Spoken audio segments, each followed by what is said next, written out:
نجحت عناصر الدرك في إقليم مولاي يعقوب في فك لغز سرقة بضائع شاحنة نقل السلع في الطريق السيار بين فاس ومكناس، وأوقفت يوم أمس الأربعاء أحد أفراد العصابة، في حين تتولى الأبحاث والتحريات من أجل وضع اليد على باقي أفراد هذه العصابة التي خلقت الرعب في أوساط سائقي الشاحنات.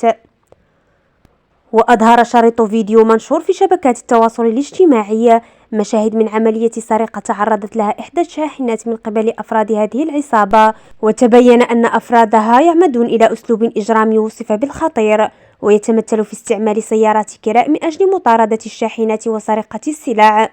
وتبين كذلك بأن أفراد هذه العصابة يعمدون إلى تعطيل جهاز الGPS للشركة، وذلك بهدف عدم تحديد تحركات السيارة.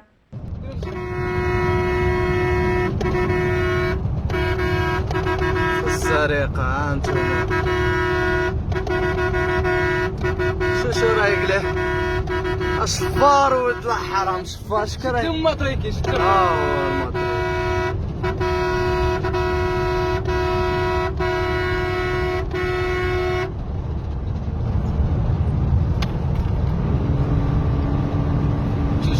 شو الصفارة